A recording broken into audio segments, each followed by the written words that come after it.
He ran a criminal empire worth hundreds of millions. He had a fiancée, a best friend he called brother, and 400 people at his father's funeral. Then one night, a car crash changed everything. And he made the most dangerous decision of his life: pretend to be blind and paralyzed, not because he was broken, but because he needed to know the truth. Who would stay? Who would circle like vultures? And who, out of everyone in his world, would simply show up, cook him rice, and ask for absolutely nothing in return? What he discovered over the next 5 weeks would cost him everything he thought he owned, and give him the only thing he never knew he needed. Welcome to our channel, where we tell stories about powerful men brought to their knees, love that survives betrayal, and families rebuilt from the ashes. If that's the kind of story that moves you, you're exactly where you belong. Because sometimes, the only way to find out who truly loves you is to stop pretending you don't need anyone. If this story already has your heart racing, hit like right now. It tells us to keep going. Drop a comment.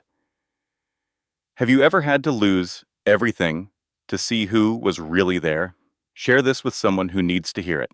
And subscribe. A brand new story is waiting for you tomorrow. The trap was sprung with a single encrypted email sent from Vance's own terminal, an act everyone believed was impossible. It contained audio recordings of his fiancée discussing the transfer of his assets with Warren Sable, the family lawyer. It held video of Tristan Hale meeting with a rival crew, promising them territory in exchange for their help in the coming power vacuum. For a year, they had whispered their betrayals in rooms they thought were safe, next to a man they thought was a vegetable. They believed they were circling a wounded king, but they were actually walking into a cage he had silently built around them. Their greed was the bait, and their own words were the steel jaws of the trap. In his world, loyalty was a currency, and they had just been proven bankrupt. Now, it was time to collect the debt. Every night for a year, after the nurses had left and the city outside grew quiet, Dr. Philip Nolan would arrive. He wasn't there for medical checks. He was there to deliver intelligence. He brought encrypted hard drives and burner phones, relaying messages to the few men Vance still trusted. While the world saw a blind, paralyzed man, Vance was studying financial records on a hidden tablet, watching surveillance feeds from micro cameras he'd had installed years prior, and piecing together the conspiracy against him. The car crash on Lakeshore Drive had been an attack, but he had twisted it into an opportunity. It was a lie constructed with the surgical precision of a man who knew his entire empire was a fortress with traitors already inside the walls. He had to become hollow to find out who would try to fill the void. He had been fully awake at Northwestern Memorial when he made the choice, listening to the world through closed eyelids. The instinct for survival, honed by 36 years in the life, kept him still. Then Dr. Nolan arrived, his old family physician, confirming what Vance already knew: no nerve damage, no spinal injury, just cuts and bruises. He would be fine in 2 weeks. But through the door he heard Warren Sable, his lawyer, on the phone. Not asking if Vance was okay, but planning contingencies, discussing asset protection, and suggesting Tristan Hale take temporary control. There was no concern, only calculation. It was the cold math of succession. In that moment, a suspicion he'd carried for years crystallized into a certainty. He opened his eyes just enough to meet Dr. Nolan's gaze and gave his order: tell them he was blind and paralyzed. Dr. Nolan stared at him for 17 minutes, the silence in the room thick with the weight of a life-altering decision. Vance counted each tick of the heart monitor, knowing he was asking the doctor to betray his oath for a debt from 12 years ago. A debt forged when Vance, just 24, had rescued Nolan's kidnapped son from a warehouse in Cicero. No words were ever exchanged about what happened to the kidnappers. After 17 minutes of silent negotiation, Nolan nodded once. He stepped into the hall and delivered the devastating news.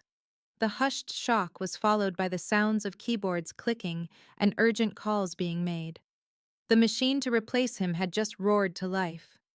Vance closed his eyes again, not pretending to be blind, but wishing he couldn't see the truth of the world he'd built. That world began its slow decay 5 years earlier, in another room at Northwestern Memorial. His father, Old Man Moreno, was a skeleton of 73 kilograms, his body ravaged by cancer but his eyes still sharp. He had built his empire with his bare hands in Little Italy, on the primitive loyalty of men with nothing left to lose. He'd killed his first man at 26, and while he never spoke of it, he washed his hands every night for far too long, scrubbing away ghosts only he could see. On his last night, his father gripped Vance's hand and spoke a single sentence in Italian. Power is not inherited, it is taken back, every single day, from the very men who bow to you. Then he was gone. At 31, Vance stood at a funeral attended by over 400 people, knowing at least 30 of them were there just to confirm his father was dead. He knew then he had to rebuild everything, not with fists, but with the one weapon his father never had. A finance degree from Northwestern and 3 years on a LaSalle Street investment fund. He spent 6 months purging the old guard and installing a new, modern structure. It was supposed to be stronger, smarter, impenetrable. But as he stood there, watching his father's coffin being lowered into the earth, he felt the weight of that final warning settle in his bones, and he knew, deep down, that a day would come when he would have to find out for himself who was there for him and who was just there for the throne. Back to him. The Moreno organization was gone, replaced by 4 upscale restaurants on Rolfe Street and Michigan Avenue. Diners spent $300 a plate, never guessing their money filtered through 6 shell companies before vanishing into Cayman Islands accounts. Accounts now funding witness protection programs. He had turned 2 suburban casinos into legitimate holdings, their paperwork a fortress built by Chicago's top lawyers, so flawlessly clean that the IRS saw only a brilliant real estate tycoon. He'd controlled the city's port not by title, but by owning the men who ran it.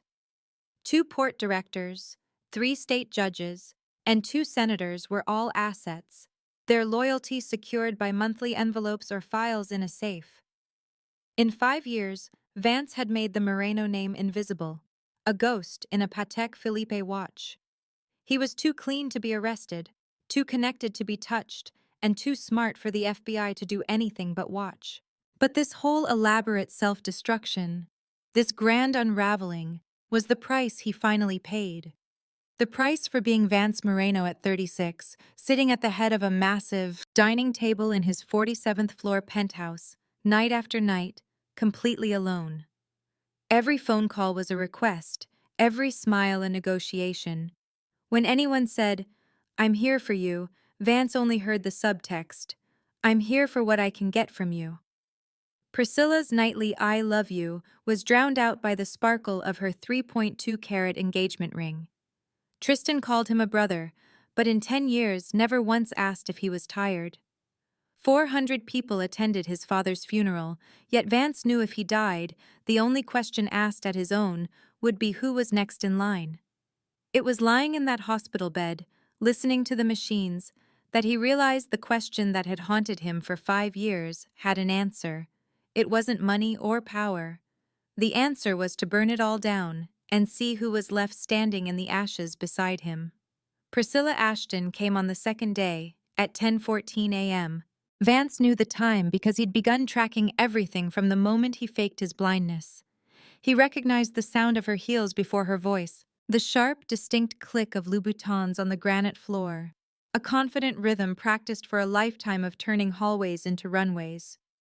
When the door opened, the scent of Tom Ford's tobacco vanille preceded her staged tears. Vance knew the performance was prepared. Her perfume was perfectly applied, not smeared by the genuine grief that would make a woman forget such vanities. She sat, took his hand, and delivered all the right lines about finding the best doctors and everything being okay. Her voice, however, sounded rehearsed, like an actress practicing in a mirror. Vance reached for a glass of water on the nightstand, intentionally missing, his fingers flailing in the air. He felt, more than heard, the shift in Priscilla's breathing. It wasn't a gasp of sorrow, but the quiet, held breath of someone recalculating a bad investment. She passed him the water, her hand warm, her manicure flawless. A woman truly terrified for her fiancé wouldn't have perfectly painted nails. Next, he faked a leg spasm, tensing his thigh muscle before letting it drop limply. This time he heard her swallow, the dry, anxious sound of someone watching their stock plummet.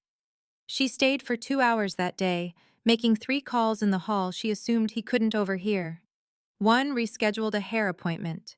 The second was to a friend, where she described his condition with the detached tone of a news reporter. The third was to someone she called Babe before a passing nurse made her abruptly change the topic. Vance remained still, cataloging each detail like pieces in a high-stakes deal. On the third day, Priscilla came later, at 1 p.m., and stayed for only 45 minutes. Her phone call that day delivered the words he was both expecting and dreading. She was speaking to her lawyer, not his, asking how the prenup would be affected by permanent disability. What were her rights? What was her percentage? Her voice was calm and professional, as if reviewing a contract, not the future she was supposed to share with him. Vance lay motionless, his eyes hidden behind dark glasses, staring at the ceiling. The most terrifying part was that he felt no anger, only a cold confirmation of what he'd always suspected. Priscilla never came on the fourth day, sending only a secretary's message about feeling unwell. She appeared for the last time on day 5. The click of her heels was faster, more determined, the sound of a decision made. She sat, took his hand, and with eyes just red enough to be convincing, delivered her practiced speech. She loved him, but she wasn't strong enough. She needed space. She was worried she'd be a burden. Each sentence was a perfectly crafted excuse to walk away looking like a victim. She set the 3.2-carat ring on the bedside table. The small, sharp sound of diamond on wood was a period at the end of a long, unspoken story. As her footsteps faded down the hall, Vance didn't call out. He just lay there for 22 minutes, waiting for a pain that never arrived. There was no tightness in his chest, no feeling of loss, just a hollow emptiness where love was supposed to be. He realized it didn't hurt that she left. It hurt that he felt nothing, which meant he'd forgotten how to love long before she came into his life. That ring had never been about love. It was just one more transaction. With the soft click of a closing laptop and the scent of Creed Aventus lingering in the air, justice was served. Tristan Hale stood in the center of the penthouse, his face a mask of disbelief, while Vance Moreno, no longer in a wheelchair, no longer hidden behind dark glasses, looked at him with eyes that saw everything. The dry palm Tristan offered in a final desperate handshake was met with cold steel. This victory, however, wasn't won in a moment of violence, but in weeks of silence and observation. It began in the tomb-like quiet of that same 6,500-square-foot apartment, a space that had once felt like an expensive box suspended on the 47th floor. There, Vance sat in his wheelchair, motionless, letting everyone believe he was broken. The humming air purifier and the wind whistling off Lake Michigan weren't signs of loneliness. They were the sounds of a fortress where a general was planning his counterattack. The 2 new bodyguards who pushed his chair weren't Tristan's men. They were his own, loyalists who moved him through the silent corridors, from a private elevator to a black Suburban, creating the perfect illusion of a fallen king. The plan was cemented by a single touch. To understand the cold resolve in Vance's eyes, you have to go back to that hospital room and a 14-minute visit that was 9/10 business and 1/10 performance. Tristan had arrived not with comfort, but with paperwork granting him temporary authority, documents already prepared as if he'd anticipated the opportunity.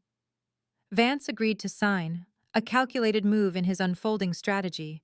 He intentionally placed his signature 2 centimeters to the left of the line, a mistake a man who couldn't see would make. He waited for a sign of concern, for an offer to read the documents aloud or explain their contents. Tristan offered nothing. He simply took Vance's hand, guided it to the correct spot, and said, "Right here, brother," with the condescending patience one uses on a child. He never read a word back, never asked if Vance wanted his lawyer present, because why would he? A blind man can't verify what he's signing. When the ink was dry, Tristan slid the papers into his case and performed the ritual they'd shared for 10 years, a handshake.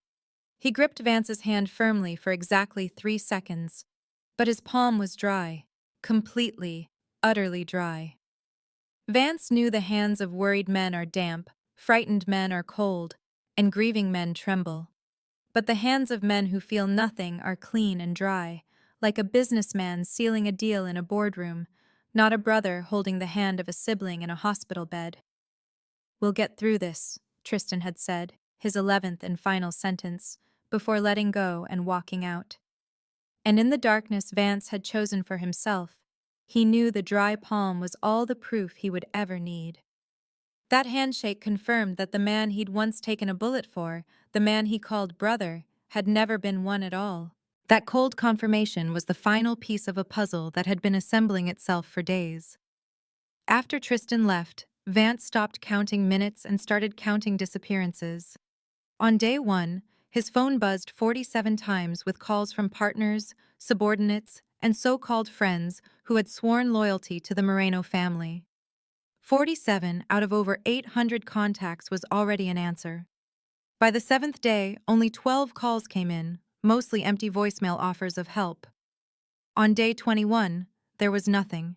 0 calls, 0 messages. The man who was once the center of their world had vanished from their minds. It was a cold lesson he learned in his feigned blindness. Once people think you can't see them, they stop performing, and the real world, in all its quiet indifference, reveals itself. The world had started revealing its true face from the very first day. The flowers arrived before the silence did, white roses and lilies from expensive shops on Michigan Avenue, accompanied by pre-printed cards wishing a speedy recovery.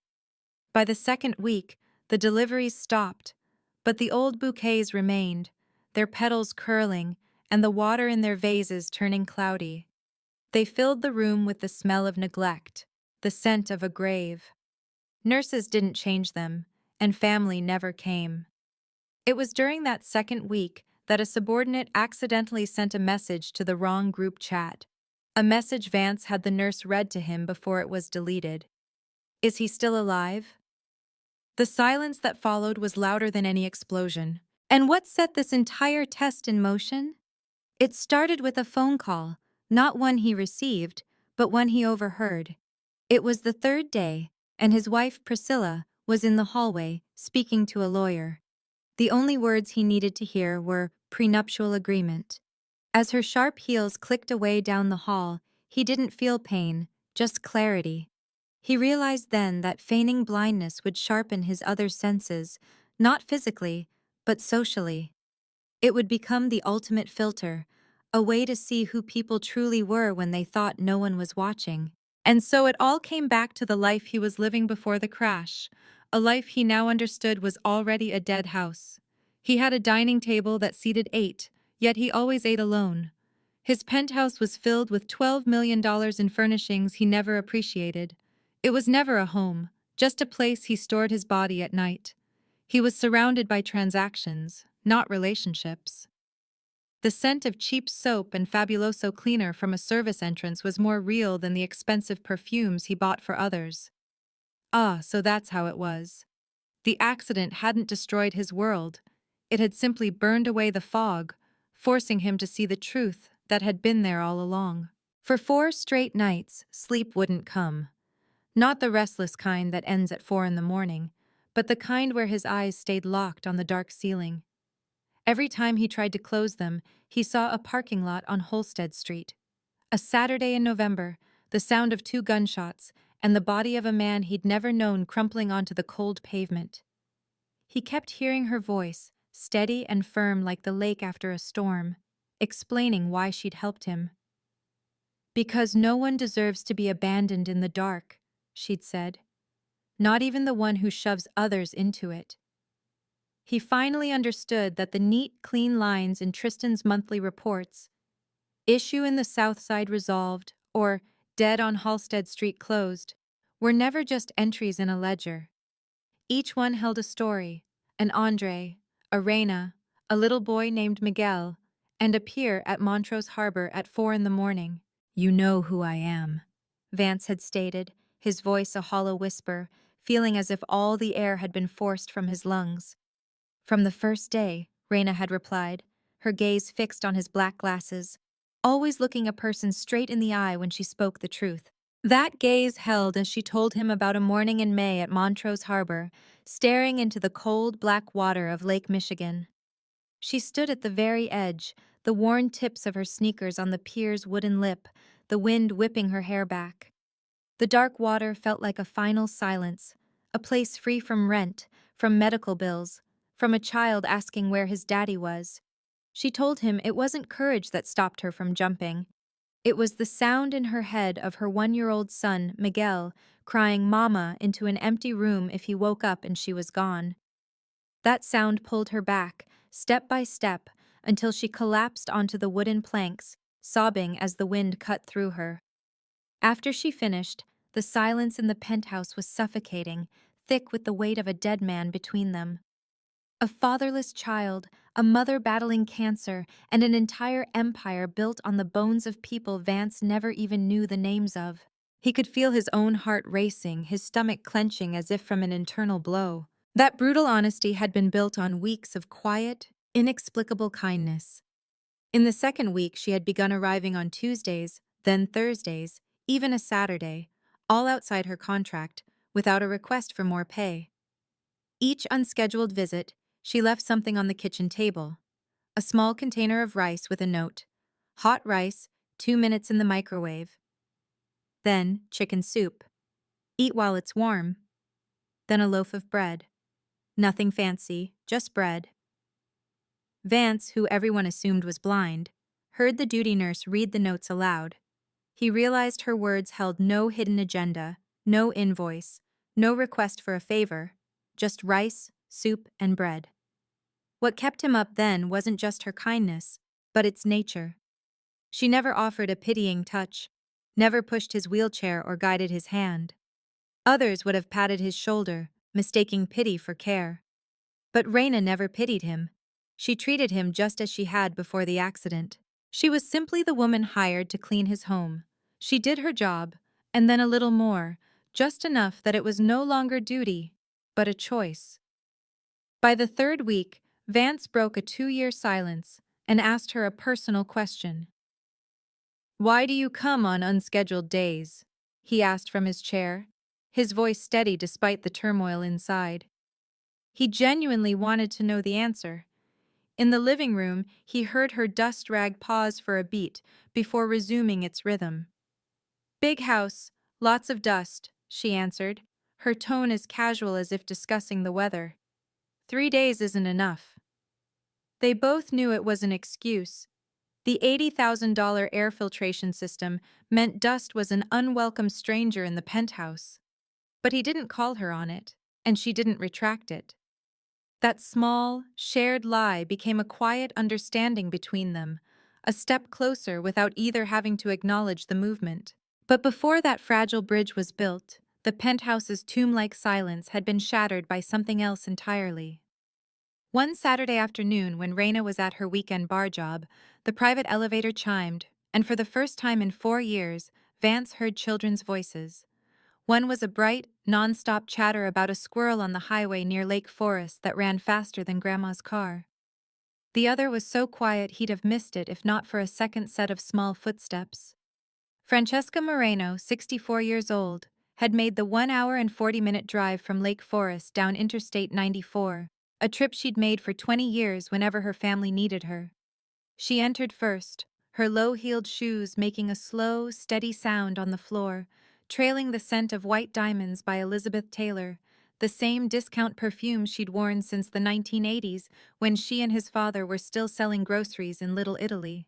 It was her anchor to a time before the money, before the Chanel and Dior he bought her were stored away, unused. Vance held his daughter, her small arms wrapped tightly around his neck, smelling of Johnson's baby shampoo and gummy bears.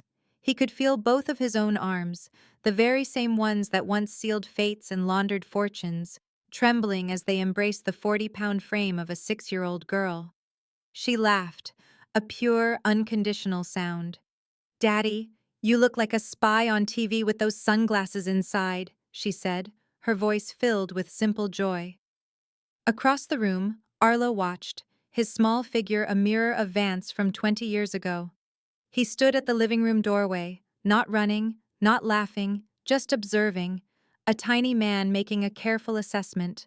It was in that moment, with one child in his lap and the other finally taking a hesitant step forward, that Vance knew the whole charade, the monumental lie, had been worth it. Justice, in a way, had been served, not in a courtroom, but in a penthouse on the 47th floor, where a father was finally learning how to be present. But just days before, that presence was a carefully constructed fiction. He was a man confined to a wheelchair he didn't need, hiding behind black glasses that concealed perfectly healthy eyes. He sat in the center of a world suddenly filled with noise. Stella singing Taylor Swift lyrics incorrectly in the kitchen, Arlo dragging a chair to claim a spot by the window, the two of them bickering over the remote control. At night, he'd hear Stella's fearful footsteps scampering to Arlo's room, and Arlo's grudging sigh as he made space for her in his bed. Vance saw it all from behind his dark lenses, a silent observer in his own home. He was playing a part, a desperate gamble to win back the children he barely knew. And as he listened to the penthouse fill with the sounds of life for the first time in 4 years, he realized it wasn't just a space anymore. It was slowly, painstakingly, becoming a home. The decision to stage this elaborate act hadn't been his alone. It was born from an ultimatum delivered by his mother, Francesca. After giving him 20 minutes with the children, she had wheeled him into the cold stone hallway. Her hand trembled on his shoulder, but her voice was as solid as bedrock, a mix of Italian and English she reserved for moments of grave importance. She told him the children didn't need a father who could walk or see, they needed a father who was there. She had raised them for 4 years after their mother, Katrina, fled the terrifying reality of being a mob boss's wife. She loved them fiercely, she said, but she could not be their father. This was his final opportunity. If he failed them now, she and God would never forgive him. Then, with the scent of white diamonds lingering behind her, she kissed his forehead and stepped into the elevator, a woman of a generation that never looked back once their piece was said. That last chance began on a Saturday afternoon. From his wheelchair, Vance heard 2 sets of footsteps approach, one light and quick, the other deliberate and slow. Stella, a whirlwind of light brown curls, burst in first. Without a moment's hesitation, she ran straight to him, clambering onto his lap with the innocent trust of a child who hadn't yet learned fear. But Arlo stopped at the threshold, his twin, yet his opposite. Dark hair, gray eyes, and an old soul's caution. He stood there, measuring, weighing the scene. "Dad can't see me?" he asked, his 6-year-old voice stripped of any childishness. "No," Vance replied. "Dad can't walk?" "No." After a 3-second silence that Vance counted in his head, Arlo asked the question that shattered him. "Then what can Dad still do?" There was no malice in it, only the cold logic of a boy who had only ever known a father through brief, secretary-scheduled visits and expensive assistant-bought gifts. And Vance Moreno, a man who had an answer for everything, from hiding $10 million to buying a federal judge's silence, had no reply. What could he do? He was a father who had only ever known how to leave for a meeting. It was then that Reina, his housekeeper, unknowingly became part of the solution. Days later, Stella found her in the kitchen and with a 6-year-old's serious frown, declared, "Grandma said only people who really like someone cook for them. Are you Daddy's girlfriend?" The question carried from the open-plan kitchen into the living room, and for the first time in years, a genuine laugh escaped Vance's lips. A deep, unrestrained sound, from a part of him he thought had died long ago. Reina, who in 2 years had only heard his commands and quiet courtesies, froze in surprise. She simply told the girl, "I'm not your dad's girlfriend. I'm just his co-worker." Stella, unconvinced, ran to her father to ask what a co-worker was. Vance, still shaking with laughter, had no easy word for what Raina was, the one person who came every day wanting nothing from him. But it was Arlo who truly unraveled the mystery. He put down his dinosaur book, walked directly to Raina, and looked up at her with his piercing gray eyes. "You come here every day," he stated, not asked. "Why?" It wasn't an innocent query. It was the question of a child who learned early that everyone's presence has a purpose, a reason that is rarely rooted in love. He was asking what Vance had failed to provide for 6 years, a reason to stay, too, and that was the heart of it all. Ah, so that's how it was. This entire performance, the wheelchair, the glasses, the feigned helplessness, was a desperate attempt to provide that very reason. It was the only way a man who had always been defined by his power could learn to be defined by his presence. He had to become broken in their eyes to have any hope of making his family whole again, to answer his son's devastating question not with words, but with action. He had to prove, finally, what a dad could still do. For Arlo Moreno, a 6-year-old boy with gray eyes and a heart holding more scars than any child should, a half-open door was the closest he could get to a hug he didn't yet know how to give. And from that afternoon on, his bedroom door never fully closed when Raina was there. It was a silent shift, a defensive reflex giving way. Before, the soft click of his door shutting had followed the sound of her key in the service entrance, a child sealing himself inside his own fortress. But after her words, his door remained cracked, just enough for a slice of hallway light to cut through the dimness, just enough for the sounds of her cleaning to drift in, just enough for him to peer out, unseen, if he chose to.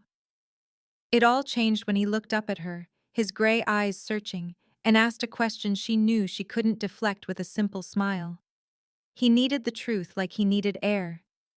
"Because your house is dirty," Raina had answered, her gaze steady, her voice direct and unsoftened. For 4 seconds, Vance counted them from the other room. The boy's eyes scanned her face, searching for any hint of a lie. Then, without a word, he turned and retrieved his dinosaur book from the sofa corner, his expression unreadable. No nod, no thanks. But a door was left ajar. That open door was a testament to the change Raina was bringing. Soon after, she started to truly cook in the penthouse kitchen, using Vance's pots and pans that had, until then, been little more than showroom decor. No more takeout containers left with polite notes. She made enchiladas from her mother's recipe, just how kids like them. She made macaroni and cheese from scratch, because Stella hated the boxed kind. The aroma of real food began to permeate the sterile, filtered air of the apartment, chasing away the scent of cleaning chemicals. Then, one evening, it happened without a plan or invitation. As Raina brought a tray of enchiladas to the dining room, Stella pulled out a chair and sat down. Arlo emerged from his room unprompted. Vance guided his wheelchair to the head of the table. Suddenly, 4 people were gathered around an 8-seat oak table that had only ever known the lonely sound of one person eating. Stella chattered endlessly about a squirrel on the balcony. Arlo, though silent, served himself a second helping. And Raina sat not at the opposite end, but in the middle, a place Priscilla never occupied because it was closer to the children, making it easier to pass them more rice. Vance sat at his place, fork in hand, eating slowly behind his dark glasses. He looked at the 3 of them and saw the table not as empty oak, but as something more. He realized this was probably the most expensive meal he'd ever had, not for the food, but for the colossal lie he was paying for. Every laugh from Stella, every extra bite Arlo took, every time Raina refilled a glass without being asked, was a treasure he was stealing through deception. He knew a day of reckoning would come, and the price would be higher than anything he had ever paid. Later that night, long after the children were asleep, Stella clutching a teddy bear, Arlo facing the wall as if to hide even in his dreams. The penthouse settled into a new kind of quiet. It wasn't the hollow silence of the first few weeks, but a stillness that felt full, holding the soft, steady breaths of two sleeping children down the hall. You could hear them if you listened closely. Raina hadn't left. She'd stayed late without being asked. Stella had come down with a fever that afternoon, and for 2 hours, Raina had sat by her bed, pressing a cool cloth to her forehead. She did it simply because the little girl had looked up with tired eyes and whispered, "Stay here with me." And Reina Solano was not the kind of person who could walk away from that. Now she was in the kitchen, lit only by the single pendant lamp over the island. Her chamomile tea had long gone cold in the cup she cradled, less for drinking and more for something to hold on to. The low hum of Vance's wheelchair broke the silence as he rolled in, stopping about 4 feet away, the unspoken distance they had maintained for weeks. The silence that followed was comfortable, one that grows between people who no longer feel the need to fill every moment with noise. "What's your life like, Raina, outside these walls?" Vance's voice was different, not the commanding tone of a boss, but the quiet query of a 36-year-old man in a kitchen near 11 at night, who genuinely wanted to know. Raina hesitated, her fingers tracing the rim of her cup. Her breath deepened, the sound of someone deciding whether to unlock a door that had been sealed for years. When she spoke, her voice was even, steady as water moving through pipes. It was the voice of a woman who had replayed this story in her mind so many times that saying it aloud no longer had the power to break her, only to exhaust her. Her husband, Andre Solano, was shot 3 years ago. It happened on a Saturday night in November in a laundromat parking lot on the south side, 2 bullets to the chest. He died in the ambulance on the way to the hospital. Raina was clear that Andre wasn't a good man, stating it not with malice, but as a simple, unvarnished truth. He had hit her, not constantly, but enough for her to learn the sound of the footsteps that meant pain was coming. He was in debt to gamblers in 3 different places. He drank more than he talked and lied more than he drank. But he was Miguel's father, a fact death couldn't change. One day, her son would ask about him, and whatever she said would be an incomplete story, with the hardest part swallowed down. The police investigated for 3 months before closing the case with 2 words on a white sheet of paper: insufficient evidence. 2 words she read over and over in her small kitchen at midnight. 2 words that meant her husband was gone and no one would be held accountable. 6 months later, a drunken call at 2 in the morning from one of Andre's old friends revealed the truth. Andre died over a gambling debt owed to an organization. They had warned him twice.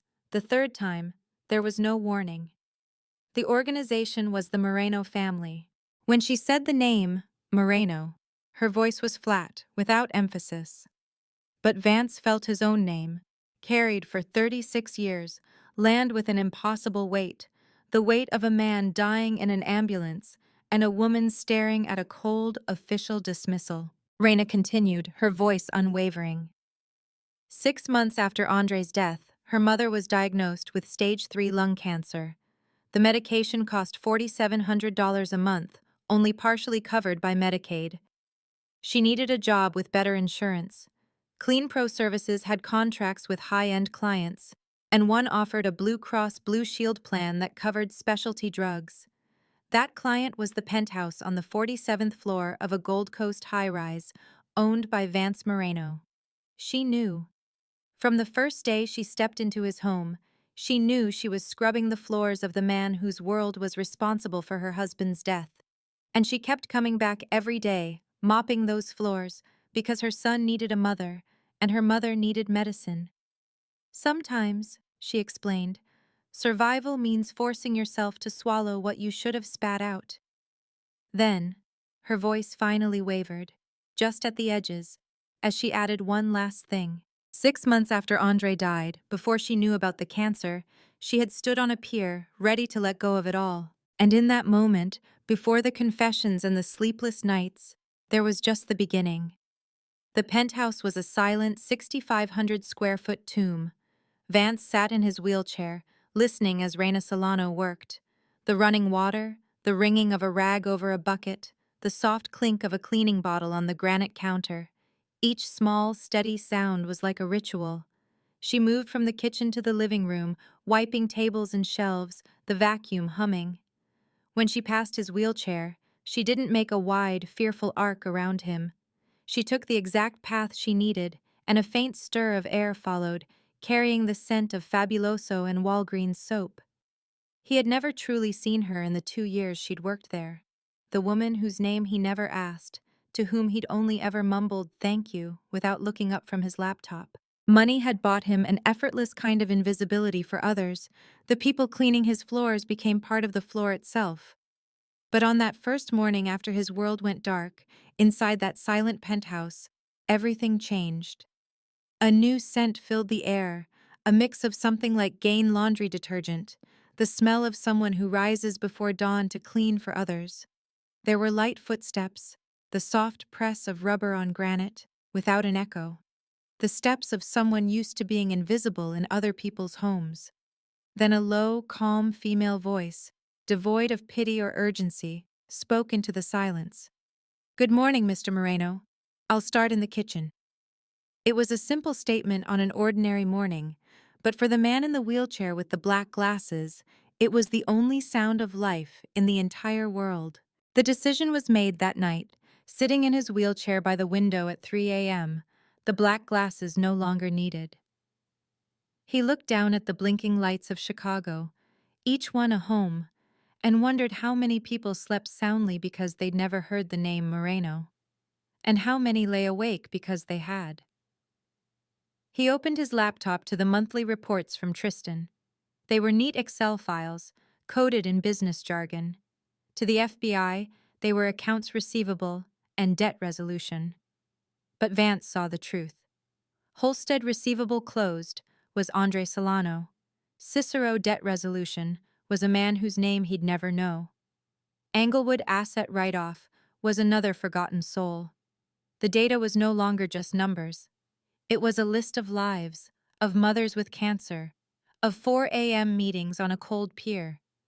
He closed the laptop, then opened it again. So that's how it all began. Not with a bang, but with a quiet spreadsheet and the crushing weight of a powerful man realizing he was utterly and completely alone. The sound of 2 wine glasses touching echoed through the penthouse. It was a toast to a new beginning, raised over the ghosts of a betrayal that had been silenced forever. Vance stood, the wheelchair a distant memory, and looked out at the lights shimmering on Lake Michigan. The Excel file was finally clean, the lines bearing the names Tristan and Kowalski now marked closed. For the first time in years, he could breathe without a crushing weight in his chest, a weight his 6-year-old son had heard long before anyone else saw it. He finally had an answer for the day his children would look at him with their gray eyes and ask who their father truly was. But that peace had been forged in darkness just weeks earlier, at nearly 4 in the morning. A different sound had filled Vance's ears then. The hum of an air purifier and the chilling sound of his own death being planned. That was the night his son, Arlo, had found him sitting in his wheelchair. The boy, with messy black hair and wide gray eyes, hadn't asked if he was okay. He simply pulled up a small chair and sat beside him in the silent gloom. After 10 minutes, Arlo spoke, his voice small but certain. "Dad's sad in a different way." "What do you mean different?" Vance had asked, his voice trembling. "Not sad because of your eyes," Arlo explained. "Not sad because of your legs. Sad because of something inside." The boy couldn't see it, but he could hear it. "Dad breathes different," he'd said. "Now Dad breathes like there's something heavy inside his chest, and he can't breathe it out." At 6 years old, his son could hear that his father was breaking in a place no CT scan could ever find, a discovery that made Vance reach out and truly touch his son for the first time. That internal collapse was happening just as an external danger was closing in. While Vance was being secretly observed by his son, he was secretly listening to his enemies. Through an app on a hidden phone, he heard a meeting unfold in a Chinatown restaurant.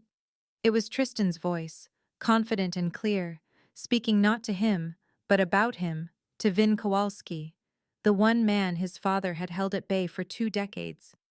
Tristan declared Vance finished, a blind and paralyzed man who could no longer lead, and assured Kowalski he already had control. Kowalski asked when they could clean up, using words for a man's life that one might use for a stain on the carpet. Tristan said he just needed a little more time to ensure that when Vance had a second accident, no questions would be asked. In exchange, Kowalski would get the entire Southern Territory. Vance heard the deal struck, heard the toast to his own demise, but what they didn't know was that they were the ones walking into a trap. It was a trap Vance had set the day of his first accident, when he decided to pretend to be blind and paralyzed, all because he'd planted a listening device months earlier. In his world, trust was suicide, and Vance trusted no one. Francesca arrived around 3 in the afternoon, her Buick Enclave pulling up from Lake Forest. The scent of white diamonds preceded her into the house, along with a pot of pasta she had been preparing since sunrise, the same recipe she always made. This newfound peace, however, was built on a foundation of carefully laid plans and a price paid by another. Tristan Hale was that price, though he died long before he knew it. It wasn't his final act of treachery that sealed his fate, but rather his careless curiosity in the days that followed. A bodyguard I had kept close, one whose loyalty was first to Francesca's memory, reported that Tristan had been asking questions about Reina. He had seen the food containers on the counter during his last visit, the woman's shoes near the service entrance on an unscheduled day. He pressed the guard about the new cleaning woman, who she was, how often she visited, if she spoke with me, if anyone else ever came by. The bodyguard, having no reason to suspect anything, gave him the simple truth. She was just the cleaner. She came, she worked, she left, nothing more. That curiosity was ignited the night he stood behind me in the pitch-black penthouse. I could smell the Creed Aventus cologne on him, the very bottle I had gifted him, as he positioned himself directly behind my wheelchair. And then I heard it, a sound so faint 99% of the world would miss it. But in my 36 years, that sound was as familiar as a letter of the alphabet. It was the whisper of steel sliding from its leather sheath, a blade being drawn. For 3 long seconds, 3 of my own heartbeats, Tristan loomed behind a supposedly blind and paralyzed man with a knife in his hand. I gave him nothing. Not a single hitch in my breath, not a tensed muscle, not the slightest shift in my posture. I remained the very picture of a man oblivious to the danger behind him. Because any reaction would have revealed one of 2 things: that I wasn't truly blind, or that he needed to plunge the knife into my back immediately. Both were outcomes I couldn't afford. After 3 more seconds, the whisper returned as the blade slid back into its sheath. He had put the knife away. Perhaps he wasn't brave enough yet, or maybe the plan wasn't quite complete. Or maybe even a traitor needs a few more days to justify killing a helpless man in a wheelchair in the dark. He finally sat on the sofa, and for 10 minutes, we spoke of business, the restaurant, quarterly reports, his voice perfectly normal, as if nothing had just happened. He then stood, shook my hand with a palm that was still bone dry, said, "Get some rest," and left. I sat there in the silence for 5 full minutes after the elevator doors closed. And in my mind, I marked his file closed with the cold finality my father had taught me. But the real story started 3 nights earlier, when Tristan had walked into that penthouse. He used the private key I'd given him 5 years ago, the kind of access reserved only for a brother. It was 9 at night. Arlo and Stella were asleep, and Reina had left at 6. I was alone, sitting in my wheelchair in the living room, dark glasses on, the city lights painting shadows across the floor. He stopped behind me, the sound of his Oxfords on the stone floor instantly recognizable. "I came by to see you," he said, his voice unchanged from the one I'd known for a decade. I didn't turn around. "Sit down," I said, my own voice just as steady. But he didn't sit. The chair at the head of the table, once his father's, then his own, was occupied by Tristan Hale, who lounged in it with the assurance of a man who felt it was his destiny. That's when the basement door opened, and in walked Vance. He was on his feet, no wheelchair, no dark glasses, his gray eyes clear and looking straight ahead. He wore a simple black jacket, a white t-shirt, jeans, and boots. No suit, no armor. Just a 36-year-old man striding in on legs everyone believed had been useless for the last 5 weeks. Vance had to move against Tristan, because Tristan didn't just let things go. He'd had Raina investigated, and in 3 days, he knew she lived in a third-floor walk-up in Pilsen. That she had a son, Miguel, who was 4 years old. That her elderly mother was at Stroger Hospital fighting cancer. He knew about her night shift at a bar on 18th Street, and her morning commute on the number 8 bus. He even knew about her Sunday grocery trips to a little market on Surarak Road. Tristan knew it all. And for a man like Tristan Hale, knowing everything about someone transforms them from a person into a tool, a vulnerability, something to be exploited or discarded. Vance realized, sitting alone in the dark, that the twisted test he'd created to gauge the loyalty of those around him was now dragging innocence into its vortex. A 27-year-old woman, a 4-year-old child, and a woman with cancer, none of whom had asked to be a part of his game. He made his choice at 4:12 that morning, right after his bodyguard's text confirmed Tristan was watching Raina. The decision came not from logic, but from deep within, from a place that put the image of little Miguel riding the bus with his mother right next to the image of Tristan Hale in his basement office, flipping through her file as if browsing a menu. He couldn't let this charade go on a single day longer. It wasn't about being afraid of Tristan. Vance had never been afraid of him.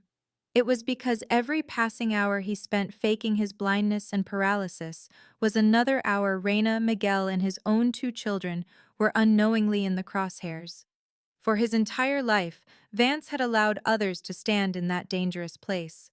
But this time, these people had names. They smelled of Walgreens soap. They sounded like joyful, off-key Taylor Swift lyrics. They had gray eyes that noticed at 4 in the morning, Dad breathes different. He simply couldn't do it anymore. And he had to tell Raina the truth before he moved on Tristan. Because taking out Tristan first and confessing later would make his confession feel like just another calculated move in a larger strategy. He desperately needed her to see that this wasn't a strategy. This was just a man trying to do the right thing for once in his life, after 36 years of getting it wrong.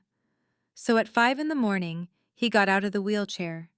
By 5:15, he was in the shower, standing on his own 2 feet under the spray for the first time without the prop of a shower chair. At 5:30, he pulled on jeans and a plain white t-shirt. No suit, no defenses. At 5:45, he folded his black glasses, setting them on the nightstand, staring at them as a man might stare at a piece of himself he was about to cut away. At 6, he sat at the dining room table, the 8-seat oak table that, just 4 weeks prior, had known only the lonely sound of one man chewing in silence, but which now held a faint stain from Raina's enchilada sauce and a crayon mark left by Stella. He sat there, without his wheelchair, without his glasses, his eyes open, and waited. At 6:47, he heard the key in the service door, 2 turns, a click, the hinge groaning open, and the scent of Walgreens soap and Fabuloso. The soft sound of rubber soles on the stone floor. Raina came into the kitchen, put her bag down, pulled her hair back into a tighter ponytail, and then turned toward the dining room out of habit to check the table before she began to clean. And she stopped. Cold. Vance saw the series of emotions cross her face, like a line of dominoes tipping over. First, confusion, because he wasn't in the wheelchair. Then, a sense of wrongness, because he wasn't wearing his black glasses. Then came the shock of recognition, as his eyes met hers directly. He wasn't gazing past her or through her, he was looking right at her. It was a look a blind man simply couldn't give. And Vance saw the precise second she understood it all, instantly, without a single word of explanation. Because Reina Solano was not a woman who needed anyone to spell out what her own eyes had just shown her. "I can see," Vance said, his voice stripped of all pretense. No black glasses, no wheelchair, no empire, just the voice of a man at his dining table at 6:47 in the morning, finally telling the truth. "I could always see, and I can walk. I could always walk."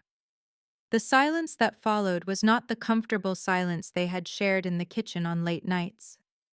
It wasn't the gentle quiet between two people slowly allowing themselves to get closer.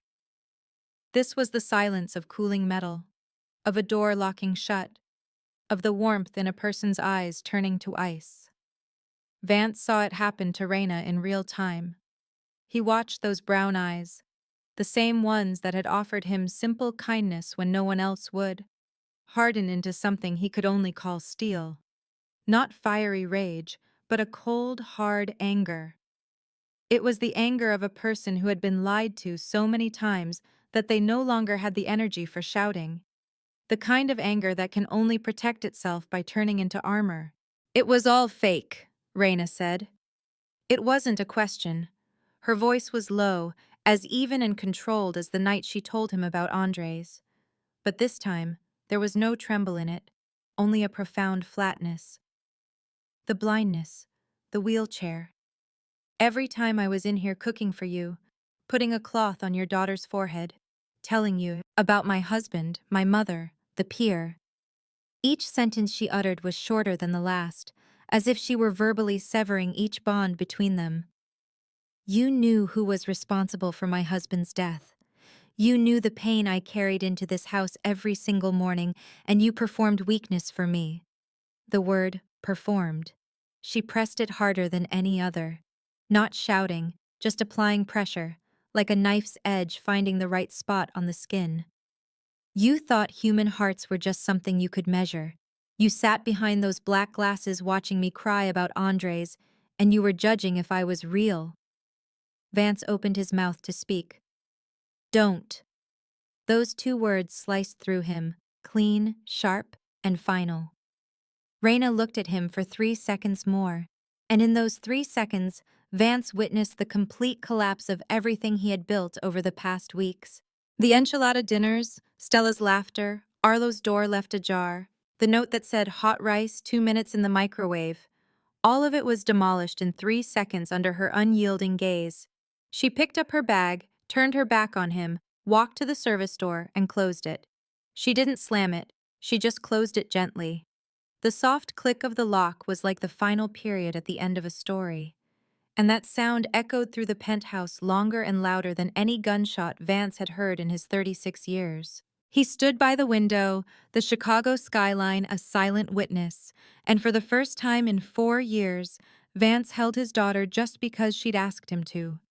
Stella's small arms were wrapped around his neck, her head resting on his shoulder, her weight a grounding 40 pounds of pure trust. She smelled of kids' shampoo and the warm, milky scent of sleep. Within seconds, her breathing evened out, soft and steady. She was completely asleep, held by arms she never knew could let go. It was a trust only a child can give, and in that moment, it was the only thing holding him together. He breathed in, a slow, deep breath that felt different, not the ragged gasp of a man falling apart, but the anchor of a man who had just been given a reason to stay. It wasn't an empire, or power, or fear. It was just this. 40 pounds of trust against his shoulder. Just before she'd found him, he had been a silhouette against the glass, a man on the 47th floor staring down at the city lights. He wasn't thinking of jumping. That wasn't his way. He was, for the first time, truly understanding. He pictured Reina on the edge of the Montrose Harbor Pier, the wind whipping her hair as she looked into the black water. He'd heard her story and felt her pain, but now he understood it in his bones. It wasn't about wanting to die. It was about the crushing silence when you can't find a reason to live. And then he heard the soft, bare footsteps of his 6-year-old daughter. "Daddy standing," Stella had murmured, her voice dreamy, as if seeing him on his feet was just another part of a 2 a.m. dream.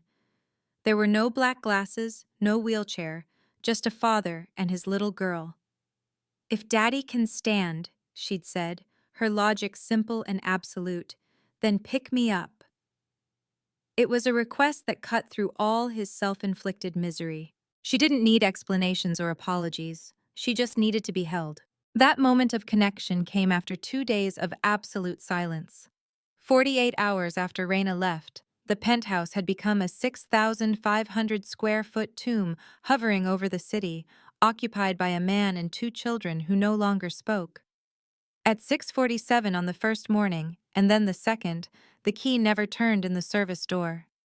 There was no scent of soap, no soft footsteps. There was nothing. Vance had waited the first day, counting seconds he knew were empty. The second day, he couldn't bear it. Waiting for something you personally destroyed is a unique kind of hell. Arlo's silence was worse. It wasn't his old, observant quiet, but a new, locked-door silence. He had learned that trust was a trap, and he wasn't falling for it again. Arlo ate in his room and moved through their shared space like a ghost, his existence a constant, quiet accusation. Stella, too young to understand the cause, only knew the effect. "Where's Raina?" she'd asked, her eyes red from crying. "Why won't Arlo talk?" And then, her voice tiny, "Daddy, why does our house feel sad?" Vance had no answers for her, because every true answer started with the words, "Because Daddy lied." And he couldn't bring himself to break her heart, too. The world had tilted, and she was just trying to hold on to her teddy bear to keep from falling. Everything had fractured with the quietest sound imaginable. Not a gunshot, which ends, but the soft click of a door being closed by someone too hurt to even scream. That was the sound that started the clock on Vance's world falling apart. He'd just been looking at an enchilada stain and a crayon mark on the oak table when Arlo appeared in the doorway. The boy's gray eyes took it all in. His father standing, no wheelchair, no dark glasses. There was no surprise, no fear. There was only a profound disappointment that was far worse than anger. "Dad lied," Arlo said, his voice as flat and final as a weather report. "Dad lied to everyone." The words hung in the air, cold and heavy. Stella looked from her brother to her father, a knot of confusion tightening in her small chest. Then Arlo, his eyes never leaving Vance's, asked the question that shattered everything that remained. "Did Dad lie when Dad said Dad loves me?" It wasn't about truth anymore. It was about whether the one thing he'd just started to believe in was also a fake. "No," Vance choked out, his voice breaking for real this time. "Never." Arlo watched him for a few seconds longer, his expression unreadable. Then he delivered the final verdict before turning and closing his bedroom door, this time all the way. "Then why did Dad think lying was the way to find out who loves Dad?" And that was it. That was the why. Because a man who had a business empire, who commanded fear and respect, had nothing he could truly trust. He was surrounded by people who wanted something from him, whose loyalty was tied to his strength. So, he had staged the biggest lie of his life. He'd confined himself to a wheelchair, hidden his eyes, and pretended to be a fraction of the man he was. He had willingly become weak, all to see who would love the broken man, not the king. He wanted to know who would stay when he had nothing left to offer. He'd been so obsessed with finding a truth he could believe in, he hadn't realized he was building his entire world on a lie that would eventually cost him everything. The steady, quiet breathing of a child who had faith her father would never let her fall. The next morning, Vance found himself on the living room sofa with Stella still asleep on his chest. At some point in the night, they had both collapsed there after he'd stood holding her by the window until his own legs gave out. He lay there, staring up at the ceiling for 15 minutes before making two critical decisions in the only order that made sense. First, Tristan. Second, Raina. The order wasn't a matter of importance. It was a matter of necessity. He had to clear the battlefield before he could ever stand at her door. Because Reina deserved a man who was done with his past, not one asking her to wait while he went to fight his wars. Vance made just 2 phone calls to the only men he knew were loyal not because of money, but because of Francesca, because of the old Moreno family. It was a loyalty built over 30 years of sharing meals at the same table, not from cash passed in envelopes.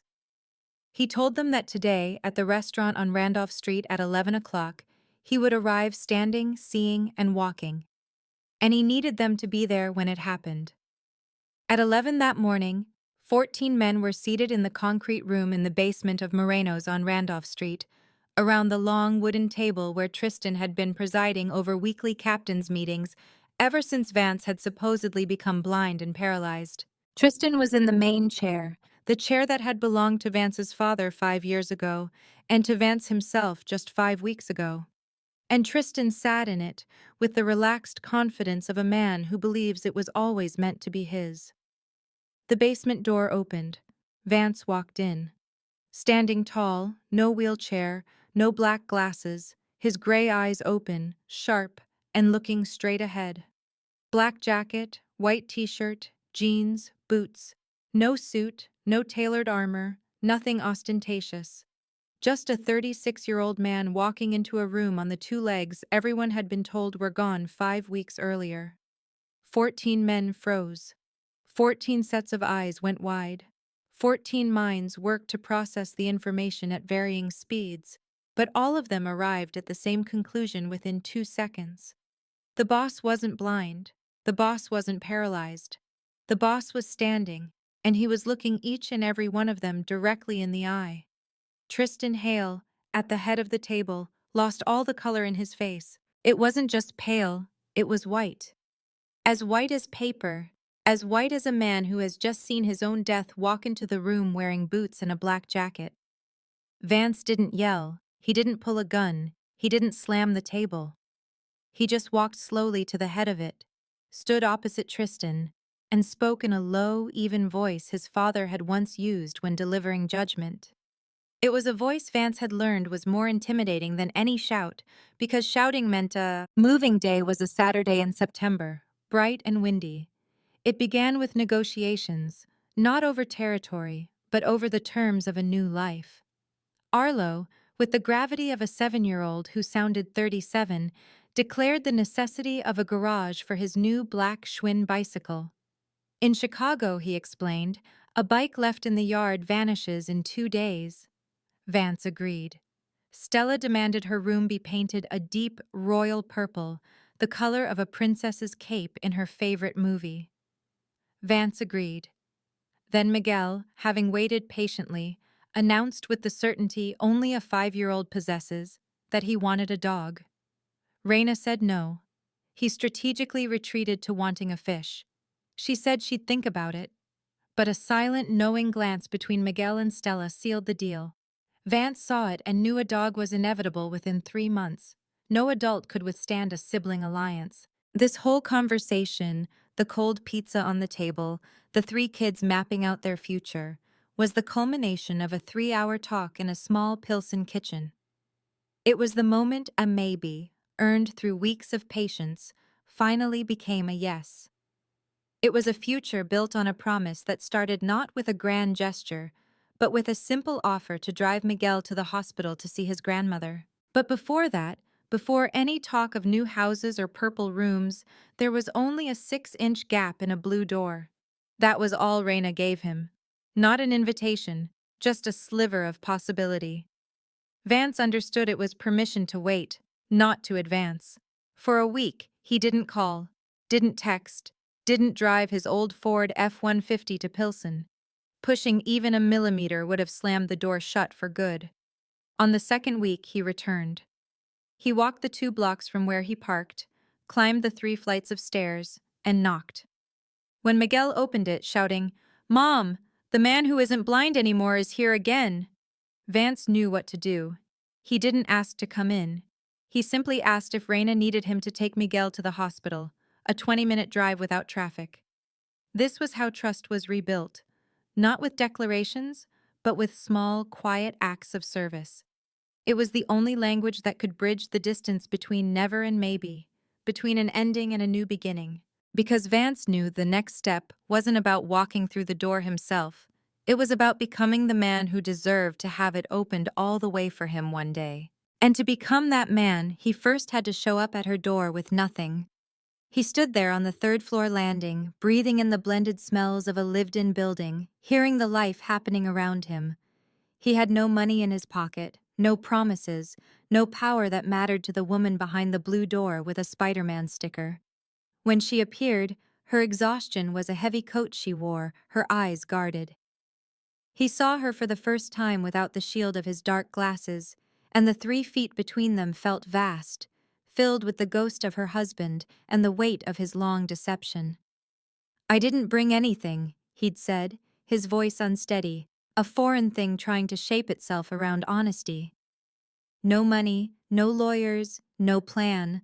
I came because if I didn't, I'd stay the man I've been for 36 years. And I don't want to be that man anymore." Her skepticism was a wall. "You think showing up one time changes your whole life?" she asked, her tone flat. "No," Vance replied, "but not showing up guarantees nothing changes at all." Silence hung between them, broken only by a TV downstairs and Miguel asking if a T-Rex could bite Spider-Man. Then the boy was there, tugging on his mother's hand, his small palm sticky with juice. "Mommy," he said, "let him come in. It's cold outside." And Reina, looking from her son to the man at her door, said nothing. She just pushed the door open another 6 inches. To have the courage to stand at that blue door, he first had to reclaim his own house. He did it in a concrete room beneath the city, surrounded by 14 men who had all stopped breathing. Tristan Hale sat across from him, the man who had warmed his chair for 5 weeks, his hand now trembling on the table. "I know everything." Vance's voice was low, the sound of a final judgment. He laid it all out: the Chinatown meeting with Kowalski, the deal to carve up the Southern Territories, the plot to eliminate him for good.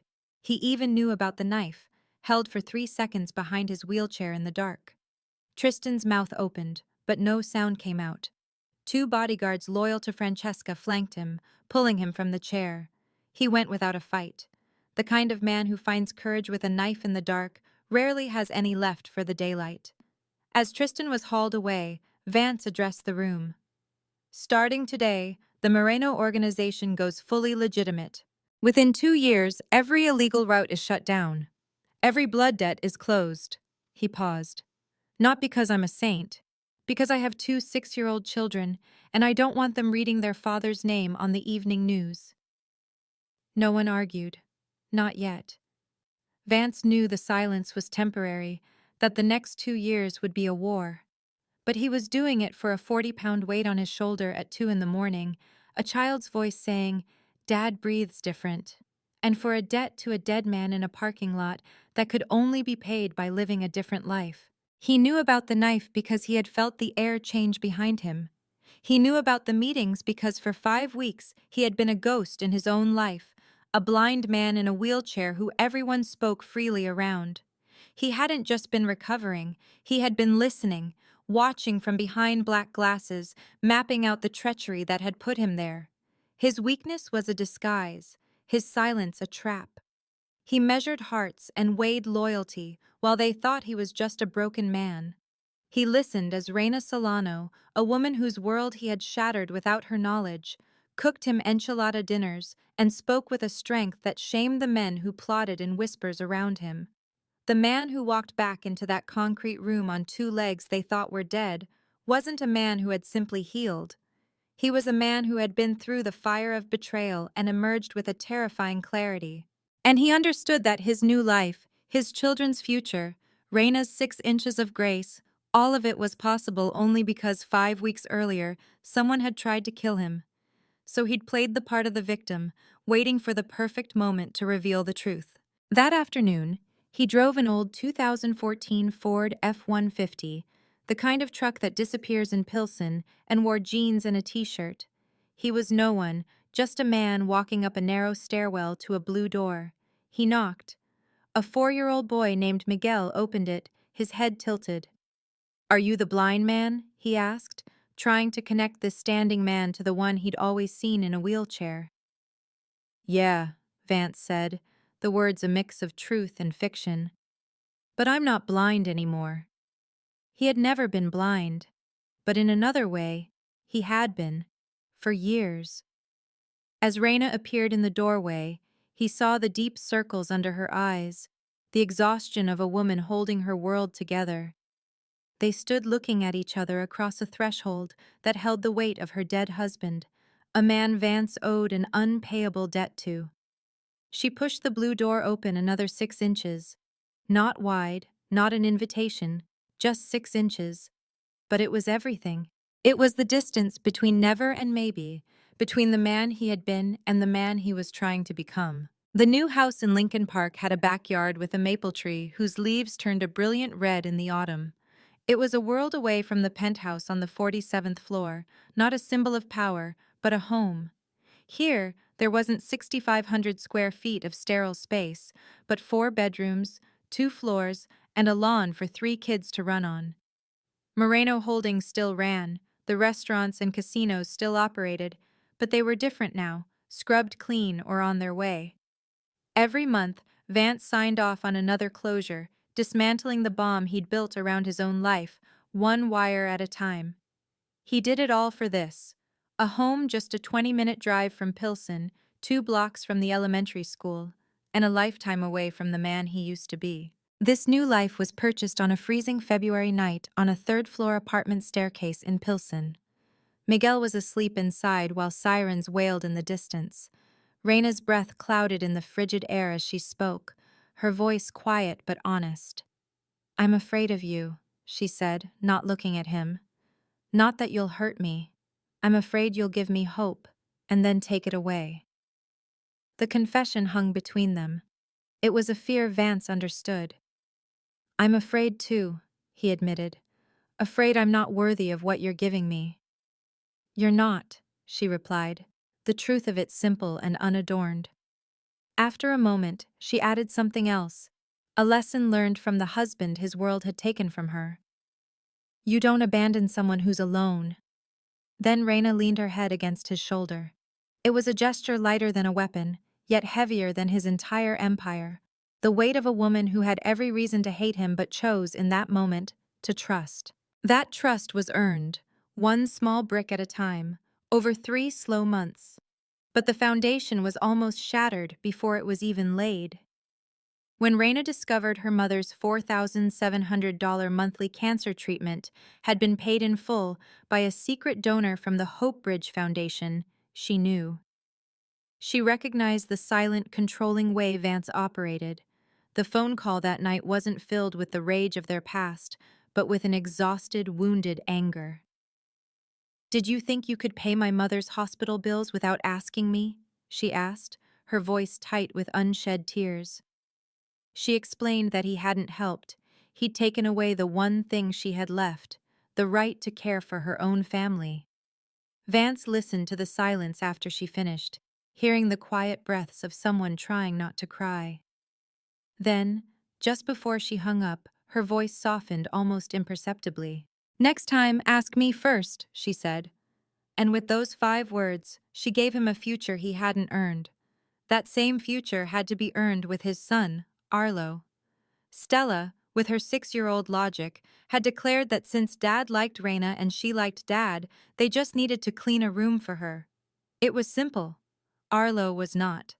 The boy had trusted his father once and been lied to.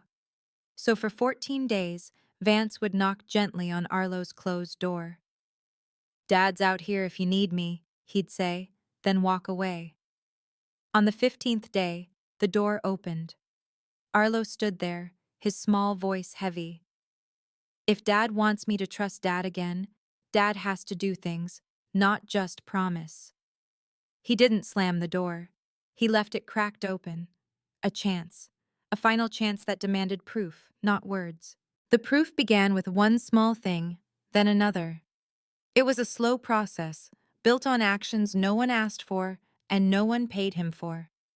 He'd show up in his old Ford, dressed in jeans and a t-shirt, and take Miguel to the park, so Reina could work her afternoon shift. He fixed the kitchen faucet the landlord had ignored for 6 months. He would sit quietly, reading to Miguel while the boy napped, giving Reina precious time to visit her mother in the hospital. Each week, the door to her apartment, once held open by a mere 6 inches of suspicion, opened a little wider. It wasn't a conscious decision on her part. It was the inevitable result of these small, steady acts of care. It all started on an afternoon when Vance drove that Ford to Harrison Park. He went because he knew Reina had a shift at the bar and her mother was at Stroger for chemotherapy. When he knocked, Reina stood behind the door, studying him for a long 10 seconds before speaking. "Bring him back before 5, she instructed, her voice flat. "He's allergic to peanuts, and if you give him junk food, I'll know." It was the most she'd said to him since she'd left his penthouse. In the park, Vance sat on a chipped green bench, a place so alien from his life of leather chairs and armored cars. He watched Miguel, the son of the woman whose husband his organization had killed, run and climb and slide with endless repeating joy. For 45 minutes, he just watched. He watched the boy and thought that life was stranger than any story he could have ever imagined. He was Vance Moreno, sitting on a park bench in Pilsen, and in that moment, he felt the first brick of a new life settle into place. He didn't know it then, but this was the beginning. This was how it all started. The men in the room were silent because the man who had just taken control was supposed to be dead, or at the very least, broken. But Vance stood before them, whole. He had lost control once, and the quiet in his voice now signaled that a decision was irreversible. His gaze swept over them, letting them absorb the new reality. Some would resist, he knew. The path to legitimacy would be harder than the 10 years of crime that came before it. But this choice wasn't about ease. It was about the scent of cheap soap from Walgreens, a parking lot on Halsted Street, and the quiet dignity of a man who had unknowingly stood between Vance and a traitor's knife.